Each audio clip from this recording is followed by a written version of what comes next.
Hello, everyone. Welcome to Plotting and Scheming. I'm here with Liselle Sambury, and I'm quickly going to read Lizelle's bio. So, Liselle is a Trinidadian Canadian author who grew up in Toronto, and her brand of writing can be described as messy Black girls and fantasy situations. In her free time, she shares helpful tips for upcoming writers and details about her publishing journey through a YouTube channel dedicated to helping demystify the sometimes complicated business of being an author. She is represented by Christy Hunter of the Night Agency. So welcome, Liselle. Hi, thanks for having me. Okay. So to start off, I just wanted to ask you, so like as a kid, what first got you interested in writing and what were your early influences? Yeah, so when I was a kid, I always told myself stories in my head. That was just something I did for fun to entertain myself. I don't know if that's just like only child syndrome because you have to entertain yourself, but that's what I did. And then when I was 13, unfortunately, I ended up being bullied at school. And basically, just started writing down the stories, and it became this outlet because when I wrote down the story, when I was done, I felt better and I wasn't thinking about the things that were said to me. I wasn't thinking about being sad or self-conscious or anything like that. I had just written out as much as possible of a story, and I was just in the story and it was fun. And so I just continued doing that essentially, and became more serious, when I got into high school and I became part of a writing club there. That's when I started to really be like serious about my writing and wanting to write a novel, and thinking about wanting to be an author, though I always kind of figured it would kind of be a part-time thing. I was in a very rigorous academic program in high school, so I was very much thinking about like university and get degree and that sort of thing. But that's definitely where the passion for this story came from, just it becoming that wonderful outlet for me. Early childhood influences, I read kind of sporadically as a child. I actually don't think I read a lot of books. I don't think I read like voraciously, but I was in the library a lot because I was an indoor kid. So if you helped out in the library during middle school, you didn't have to go outside for recess. So I found a lot of books there. The Saga of Darren, that was the longest series I ever read when I was a kid. It was a vampire book, which ended up being kind of a trend for me, but it was a 13-book series and I was just completely enthralled by it. I actually started rereading it recently. I'm on like book 3 around there. Not as fast as I was when I was a child with that book, but yeah, I just loved how creepy it was. I loved that it had vampires and it had a Black girl who was a love interest in one of the books, which I hadn't ever read in any other book up until that time. And so that was really exciting for me as a kid. And she was cool. She wasn't like stereotypical, like she was really cool. She was really spunky and self-confident. And her family was like, just like really nice, like an average family. It wasn't like playing on Black people stereotypes. So I really enjoyed that as a kid. And then, of course, when I was a teen, I read Twilight. My first book was a Twilight ripoff. It was just the thing of the age.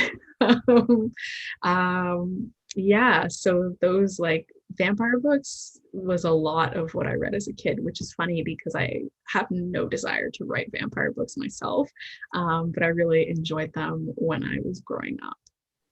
Okay, thank you so much for sharing that. And I think I watched one of your videos where you talked a little bit about the fact that you did get bullied as a kid, and that's what kind of inspired you to go into like the world of writing as kind of like an escape. And I definitely got bullied pretty much from my like when I started school until like 8th grade, extremely severely. It was really bad. So I wish I was kind of like writing more during that time. It was kind of like reading was my main escape during that time. And in terms of like books that I saw as like representation, have you ever heard of this series called Animorphs? I have. Okay. I used to look at the covers, but they creeped me out, so I never wanted to read. They're so creepy. Just like kids slowly turning into animals and like this is really gross. Like, okay, besides the covers, they were actually really well written, and there was a Black girl character that helped me feel really seen. And like she was just like a normal like animal lover, and she was just like very caring, but then she's also trying to kill these aliens. And then her boyfriend is like the leader of the group. And it was like an interracial relationship, and like no one cared. They're just like, that's how it is. Like, and it was Yeah. just like very just nice to see like a normal thing where there was no stereotypes, and she was like a Yeah. very complex character. So Yeah. for So me, that really helped. refreshing. And kind of sad that it's so refreshing as a kid where you're like, wow, this Black girl is like multidimensional and she isn't just here to like, die for the main character or something. Like, yeah. No, like honestly, the fact that like with the Darren Shaw books, like I didn't even know there were that many books in that series because I just know of Cirque du Freak because of the movie and everything. Mhm. I had no idea that there were that many books. I had no idea. I only saw the movie, so I didn't know that they had a cool Black girl in there. So that's really interesting. Yeah. There's a ton. And then the movie, I think, was supposed to be the first 3 books, but I can't remember anymore because I saw the movie so long ago and I did truly think it was terrible, but I'm such a Josh like Hutcherson fan that I Yeah, was just so excited that he was in it. exactly. But yeah, I have to rewatch it one of these days. I really wish they would like try again with it, but I don't know if they're gonna do that. That would be nice. And like, yeah, I only knew Josh Hutcherson from like he was in Bridge to Terabithia before he was in that, and I had to read that in fourth Mhm. grade. And then like I was just like, why did my teacher make me read this? Like that was emotional and really a lot. Oh my gosh, I blocked out the entirety of Bridge to Terabithia. I know that I read it. I know that something in it was horrifying to me, and I just have no other memory. Well, I mean, like a kid died, and then it was just like Josh dealing with like the grief of that as like a fourth grader or whatever. And I was like, oh my god, this was That just a was lot. definitely it. It was like too much for childhood Liselle. Yeah, I was like, I I'll was. just forget this. It was really interesting. Okay, so yeah, thanks for sharing a little bit about like your childhood background with like reading and writing. Okay, so in terms of like traditional publishing, so when were you like, okay, I want to do this as a career, and then how did you pursue that? So when I was 16 was when I started writing my Twilight ripoff book called The Pack about werewolves because I just wanted more werewolves. Though me and my friends were having a conversation about this, and they're actually not werewolves, they're shapeshifters. They could be anything, but like it's a whole They thing. never show that though, ever. So apparently there is a line in the book which I clearly glazed over as a child Yeah. where Jacob is like, we're actually shapeshifters. We could be anything. We could be eagles, but we choose to be wolves because of like the tribe connections to wolves. And it's like, oh, like I had no memory of this, but I was Yeah, me talking about neither. it with some friends because like one of them saw a TikTok that talked about that line in the movie. And I was like, I don't remember that. But anyway, wanted to write about the werewolves. And I worked on that from when I was 16 to 18 was when I finished. And when I had 17, I already preemptively begged my mom to buy the book of literary agents because that's what you had to do, back in the Stone Age. You had to go and to the bookstore and buy a physical book that listed out all of the literary agents because that was how you could find the information because it wasn't easy to find that information online. And so I had my mom buy that for me, and she did because she's wonderful and supportive. And once I finished when I was 18, I looked up some agents and I was like, I understood that I had to get a literary agent. That was how much I understood. And I just like threw out 4 queries. Nobody responded to me. And then I was like, yeah, I'm done. Because it was pretty crushing and difficult for me, especially because I had worked on that book since I was 16. It felt very much like I had worked on it for so long, but I didn't know how to revise. So I spent that whole time basically drafting, and the only thing I revised consistently was the beginning, which I'd redone several times. So I hadn't really figured out how to write books yet. And I ended up kind of just like taking a break on that until I was 22 and I was out of school and I had more free time. And that was when I was getting back into the writing community, or really getting into the writing community for the first time, because I hadn't really had things like Twitter at the time to get involved with. And that was when I decided, okay, I'm going to be like very serious about this. I'm going to do my research properly. It helped that I was a little bit older and wiser and could research things better. And that's when I really started to make that push to, yes, I want to get published. And I, need to get a literary agent and move forward from there. Okay, so was it Love Like Magic that you were moving forward with, or was it like one of your older stories It when was you one of first my started? older stories. So I wrote a brand new book called The Light Witch, also about witches, Cool. that I later realized was like a problematic book. So, I had already dropped it because I had overqueried. But after that, I was like, yep, now I'm definitely dropping it. And then Blood Like Magic was the book I wrote after that. Okay, cool. That's really funny that like you had like you're doing like Twilight fan fiction, because I've talked to people extensively about Twilight fan fiction on this channel, which I just think is like a funny like ongoing theme with like a lot of authors. Just like, so I was like watching Twilight, or I was reading Twilight, and like Yeah. I literally had a friend in high school who had a fan fiction series called The Pact. Yeah. So that's, yeah. Oh, so amazing. The things that like when you're young, you're like, look at how original my idea is. And then later you're like, oh wow, no, not at all. No, but it's like it's great. Like I feel like fan fiction is like really instrumental in a lot of people's writing journeys, and like a lot of people say like, oh, it's not real writing. But it's like it's really helpful in terms of like developing your voice.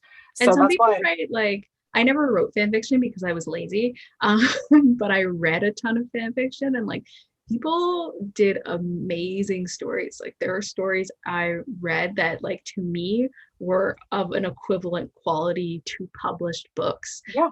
They were very well written stories, and it was easy to like digest them. And especially like when you're a teen, like and you're not having the budget usually to go out and buy a ton of books all the time. Like fan fiction was this free accessible thing where you could read so many books. I didn't read a lot of books when I was a kid, but I read an enormous amount of fan fiction, because I could like sit and read it for hours and it was Right. free. I could find different ones, and if I got bored of one, I just stopped and I picked up another one. So yeah, I think fan fiction can be so influential in that way, and it's a great way for people to experiment with their writing as well. Yeah, and it's like you said, it's great because it's so accessible compared to like other books. Like I was a big library person, so I'd be like, okay, I'm gonna go to the library and pick up my 30 books and then like carry them home in my giant bags. And that was kind of like what I did. So I would get my like Sarah Dessen books was my main thing. I read a lot of Sarah Dessen as a kid. Yeah. I'm just like, one day I'm gonna find like a cute boy like this, and I was like, no, not really. But like it was very like I just love Sarah Dessen. She was a big inspiration for me. But Mhm. okay, so in terms of your writing history, okay, so you said you had your Light Witch book before you started pitching Blood Like Magic. Was there Mhm. another book in between, or that was it? No, that was it. I wrote Okay, three. Blood Like Magic was my third book. cool. Okay, so in terms of like your writing process, so did you kind of just like when you were doing Blood Like Magic specifically, did you pants it, or did you have a huge plan, or do you have like a couple notes? Like how did you kind of work it out? It basically ended up pantsing it. Like I had some notes of like big plot points that I wanted to hit, but like I didn't plan the magic system in advance. I didn't plan the technology in advance. It was honestly Really? like a It seems so detailed, so I'm just like, you must have done this from the beginning. no, it was extremely messy. It was like the most chaotic my writing has been. But my writing was like that. Like up to that point, the way I wrote books was that I essentially like planned out some like vague plot points of things I wanted to happen. And then I just wrote it as I went. I'm very different now. Now I very meticulously plot everything. For one, because it helps me write a lot faster. For two, it helps me avoid huge revisions, which is what I had to do with Blood Like Magic. I had to rewrite half of the book two separate times because of oversights that happened doing that process. I know it really works for some people, but it really doesn't work for me. I really need to be forced to plan things out. So how the book ended up the way it is now was a lot of revisions, a lot of layering, a lot of fixing things that I had, a lot of finally having to sit down and decide how the magic was going to work and how the technology was going to work, and having to impose more stringent rules on it than I had when I started. Because when I started, I was basically just holding everything in my head and kind of doing whatever felt right at the time, which in some ways worked out. Like I think that worked out really well for the characterization and like juggling a very large cast in a book. I think it was helpful because I was basically just holding how I thought of every character in my head. But at some point, especially, with books that require a lot of world building, I really had to buckle down. So that happened over several revisions. Okay, that's really interesting to know because I actually went to the Montreal book fest that you did a little Mhm. while ago, and me and my sister, my mom also attended, Yeah. and we were very excited because like we're all writers, and my sister's writing like a fantasy series, Mhm. and she was just like a little bit like I writing like world building is just like a little bit of a confusing thing, and like the fact that you just like for your first couple drafts you're just kind of like going off the cuff and like just doing it like it really amazes me because like I wrote a fantasy series in high school that was kind of like X-Men but like ancient X-Men type of thing, and I would Mhm. just like think for 10 minutes before I wrote every chapter, and that was the extent of my plot. Yeah. It was very insane. And then I had no ideas in the middle of my second book, so I had to give up. So fair enough. But like, so I'm like 6 chapters into Blood Like Magic right now, and my Mhm. sister's reading it right now, and she's just like, "Oh my god, this has so many similarities with like what I'm writing right now," Yeah. and like all of the different like aspects of Blood Like Magic, where it's like, yeah, it's a fantasy sci-fi mix, Mhm. and there are so many characters within one family, and then within the actual mythology of witches in your book it's like it's so intense. I was just like, ooh, witches can be fun, but it's like it's also just like very dark. It's just like some of the witches, they just have to torture people, and I'm just like, Yeah. what? Never heard anything like that. So I'm interested to see how you got inspired for your world building around like such a very like it's like a very dark world. Mhm. Yeah, I think probably because I grew up as like a horror movie fan, like me and my mom watch like every horror movie that we get our hands on. And so I think I tend towards darker stories and darker imagery, just because it's my taste and I find it interesting and like compelling. Um, but a lot of the magic system came from this idea that they had to use blood to do certain things with magic. And so to me, like the obvious connection was like, and some people have to torture and kill people to use magic, Okay. because that's where my mind goes. But yeah, a lot of building off of those single ideas. But when I was writing it, like a lot of things that ended up getting put in were just things that I thought were interesting or thought would be fun or compelling, and things that I thought would make it really difficult for the main character. Having connections to family that do things that you morally disagree with, and then are kind of forced to do yourself after you've morally disagreed with it your whole life.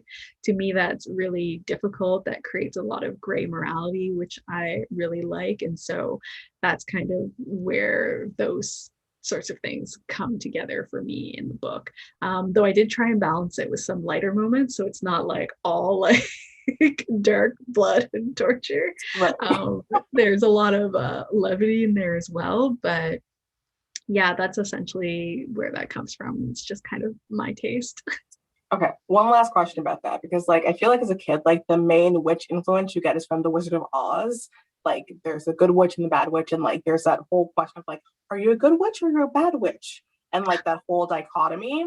And I feel like you took that and then you were just like, okay, so in terms of morality, the bad witches have more power. So why did you decide that the bad witches have more power rather than like the good witches of like the Thomas family having more power? Because to me, there had to be an attraction. There had to be a reason why people were choosing that lifestyle, because it's a lot. It's a lot for someone to decide that I'm going to torture someone or that I'm going to kill Yeah. someone. And so to me, there had to be a reasoning behind why someone would choose that. And to me, the attraction of those sorts of things, as to why you are fine with making bad decisions, is or like morally poor decisions, Right. is because there's power involved. And when survival is on the line, you need that, you know. Voya's family, that's how they used to practice magic. And they were enslaved and they needed magic that had the most power possible in order to survive. And they worked within that gray morality to have that work for them, which, you know, the families are not necessarily doing now anymore because but even then, there's a point where Voya is like, well, is this a good person or is this a bad person that you're picking to do this to? And the character says, doesn't matter, because at the end of the day, you're still choosing to do that action. And does it make it suddenly good if it's a bad person, or suddenly bad if it's a good person? And I really just enjoy playing with that gray morality with people. But yeah, essentially to me, I was like, there has to be an attraction for why people are doing this. There has to be an attraction for why people who chose not to kill people or torture people for their magic, why those people might change their mind and switch to the other side. So that was really what was behind my choice in making them have more power, and making that power sort of dwindle in the witches who choose not to do that.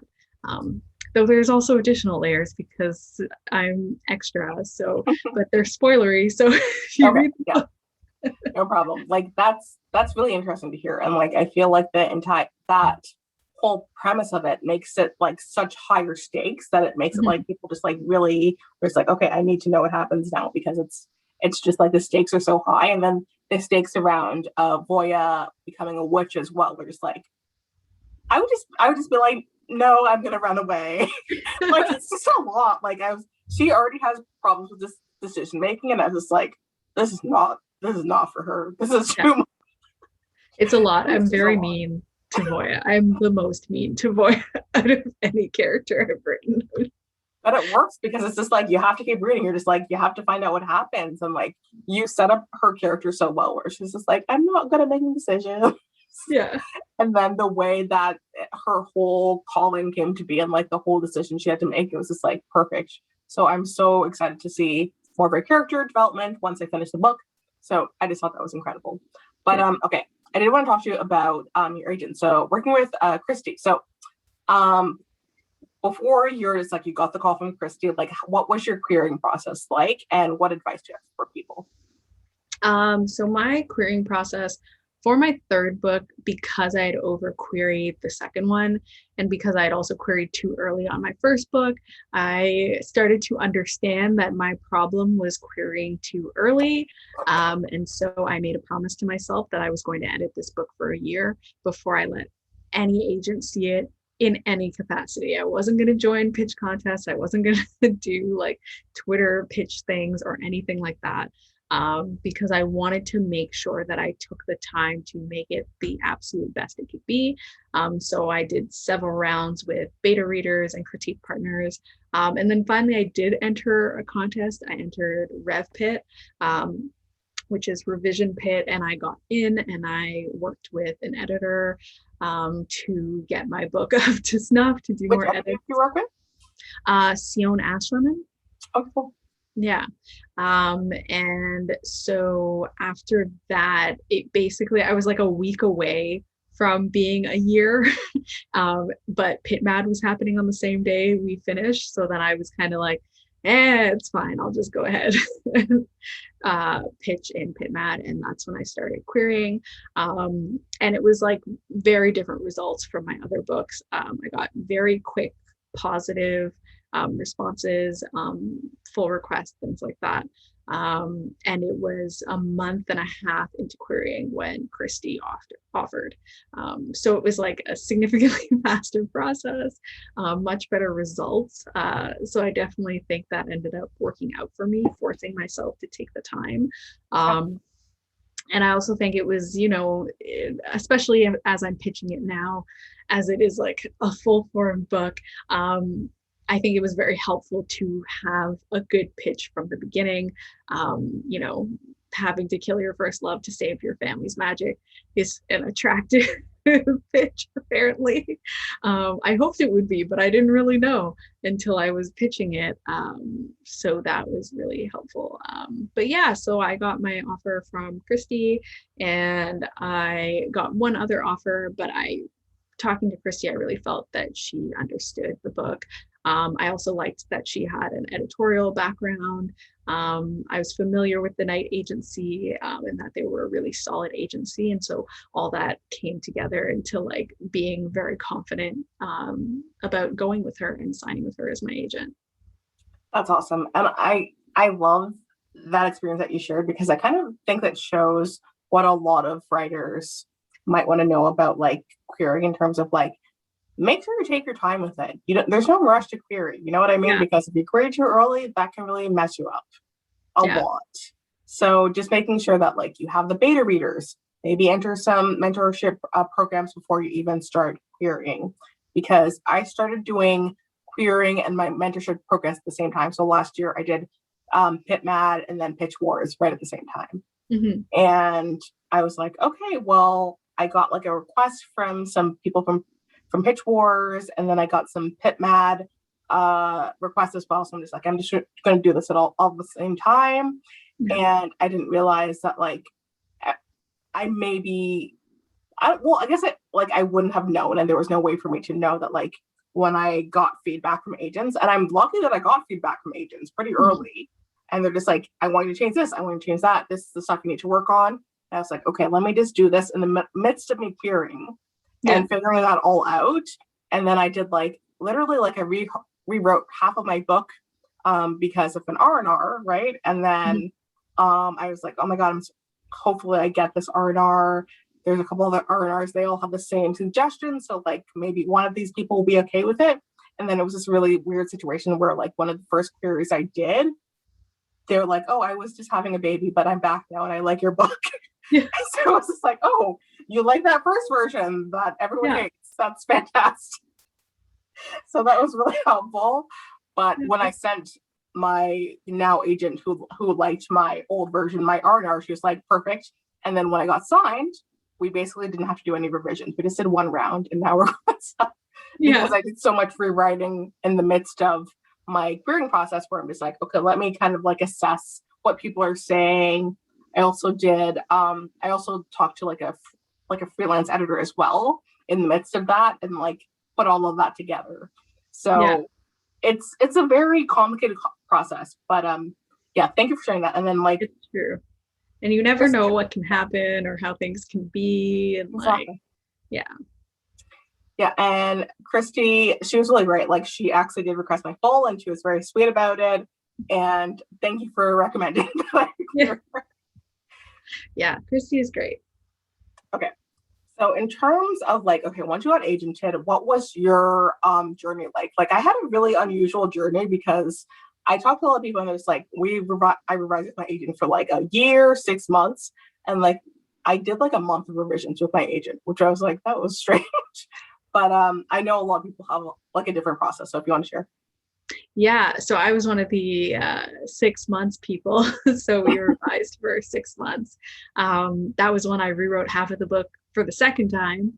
But I do think it ended up being much better. Like I'm really happy we took that time because the book needed it. Not every book does. Like I definitely have friends that like they do like a month or a week of edits, and then they're on sub and everything goes well because that's what the book needed. But for me, I needed to do a lot more on it.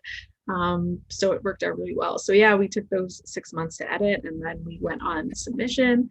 I can't remember the year at this time, but we went on submission sometime in 2019. And yeah, we were on sub to, I believe, about 18 editors. In our first round, we only did the one round because we got that offer from Sarah like 4-ish months into the process.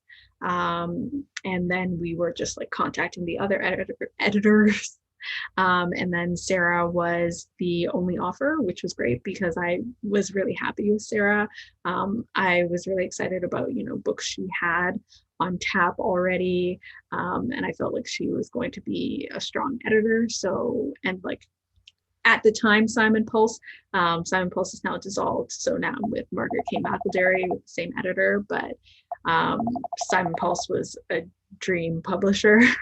Now Margaret K. McElderry is, so I was really excited about that and happy. Okay, so that's really interesting here, and I feel like in terms of like all of that entire process of just like working with an editor and like figuring out like what you're gonna do with an agent and everything, like it's an interesting process to kind of like navigate. And I feel like in terms of like the sub process, like you did a couple of fantastic videos about the sub process. So I feel like they've actually informed what I think I'm going to do on the sub process, which is really great. And then you recommended an Alexa Dunn video that also helped me a lot, because it's kind of like talking about the fact that like it's just a very individual process of just like you might get a lot of interest very quick into it, you might get a lot of interest a little further into it, or like maybe further on you might have someone who's interested later. But in general, I think either you or Alexa said within 8 to 12 weeks is usually when you get the most interest. And if you don't get interest in that at that time, then maybe you need to kind of reevaluate and be like, okay, if we go on a second round, what are we going to put into the second round? If it makes the most sense to kind of like do that. So I just thought that was interesting. Sure. And your agent will guide you as well through that sub process, and they're kind of the best contact during that time because they can make it very individual to your experience and like how things are going, and like depending on how big your rounds were as well. Like if you have a smaller first round, you might end up going back out sooner rather than later. But yeah, it's a very individual process. People have all sorts of wild experiences during submission. You know, there have been people who have been on sub for a year and then suddenly they'll get like a preempt. There have been people who will sell right away. It really is kind of all over the place, and something, you know, even more that I've learned as I've gone through the author process is that it's not necessarily indicative of how the book publishing process and how your book will perform. So it's really difficult. I know Lindsay Puckett, who's an author tuber, like was querying for a year, and she just asked her book deal, and then the book deal, like the submission process was way faster. So it's really all over the place. It is so super individual. Yeah. It's like I love hearing people's individual stories, but at like the same time, I'm just like, I can't be like, oh, that was something like I might want to happen. Like maybe it will. It's like, no, it could be anything. Like I have no idea.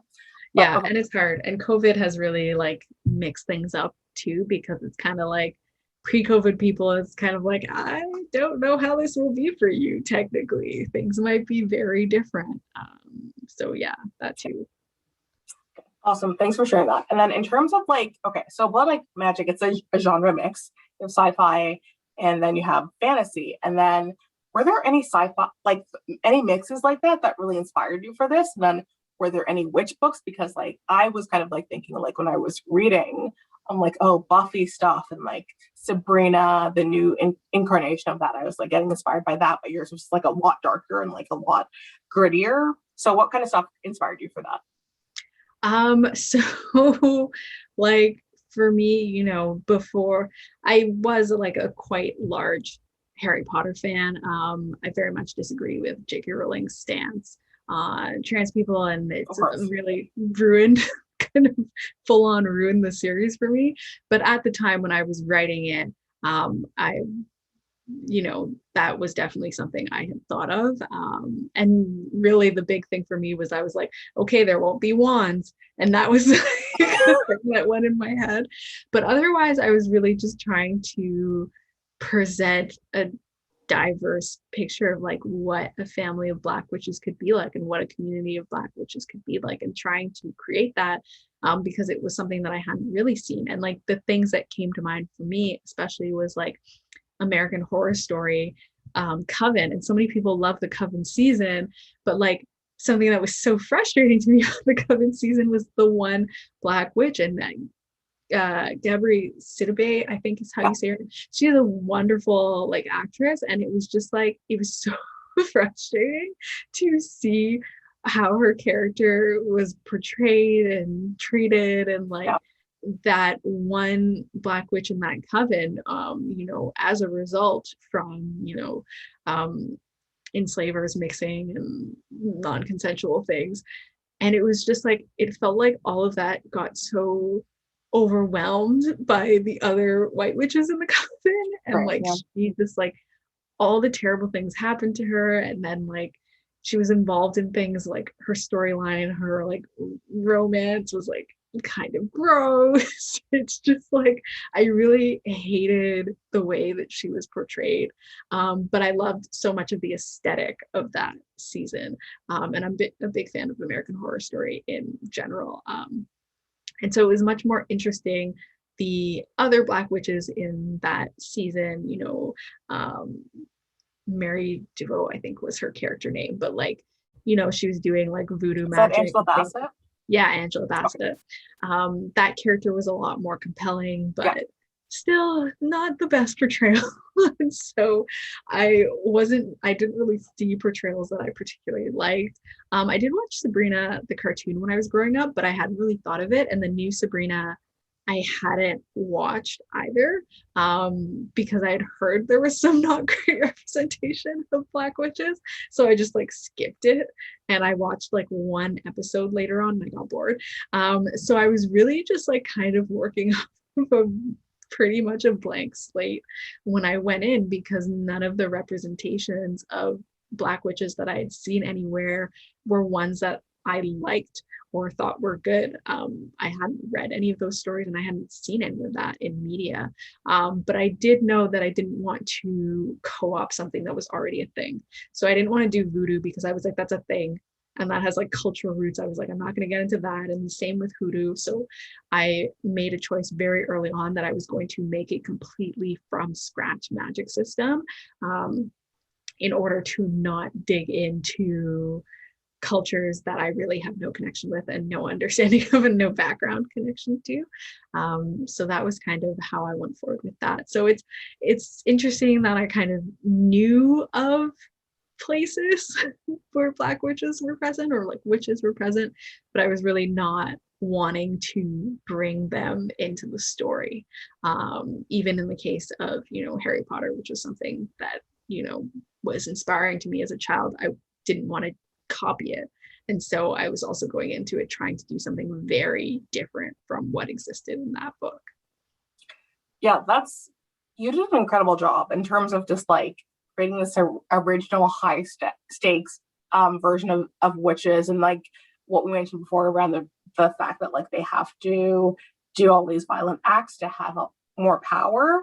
I just thought that was incredibly interesting. That it's something I had never seen before. So you just did a great job with that. Okay. So in terms of advice you would give to writers starting out, what would you say? Oh gosh. Advice to writers, mine is always kind of like persistence, but give yourself grace. I think in this industry, persistence is like the strongest skill that you can have, because you do really need to be persistent. There's a lot of rejection. You might have to write several books just to get to the first stage of like finishing a book. You might have to write several books to get to the stage of getting a literary agent. You might have to write several books to get to the stage of selling a book, or even selling more, because once you sell one book, it's not even a guarantee that you will automatically sell more books. So you really have to be persistent to stay in this industry. But at the same time, you have to give yourself grace and let yourself take breaks. And like, in the entirety of university, I wasn't doing novel writing. I wasn't pursuing publication, really, not for novel length works at the very least. And if you just get overwhelmed and you get burned out, giving yourself the grace to take a break from that. Yeah, because you want to be persistent, but you don't want to do it to the point where you are like burning yourself out and you are sacrificing parts of your life that you don't want to because you are trying to do this. So that would kind of be my advice. Okay. That's fantastic. Thank you so much for that. And then last thing, okay, so I've been interviewing a couple of people, and they all like, I was just like, okay, what's a good book you read recently? And without prompting, they're just like, Love Like Magic. It was amazing. I love it so much. A lot of people are saying the audiobook was incredible. So that's why I started like listening to the audiobook and just like, this is incredible. This is so great. And like, yeah, I'm just really excited that like a lot of people are just like very into the story, because it's just like, I feel like it's a needed story and you've done it in such a beautiful and unique way that it's amazing. But if there's anything else you want to recommend, I would love that. Yeah. Oh my gosh, things to recommend. Um, the ones we're meant to find by Joan here.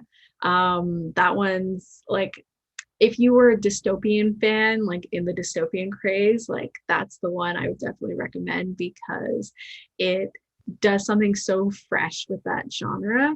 And I've been sitting here wanting dystopia to come back forever. So I really loved it. It's got such a great sister relationship as well. It's got like all these twists and turns. I thought it was fantastic. And of course, Legend Born by Tracy Dion. I'm obsessed with it. I don't know what else to say about it except that it's amazing. There's a love triangle, there's Black girl magic, there's like ancestral history and roots, there's working through grief. It's a perfect book. I don't know what else to say about it except that it's a perfect book. Yeah.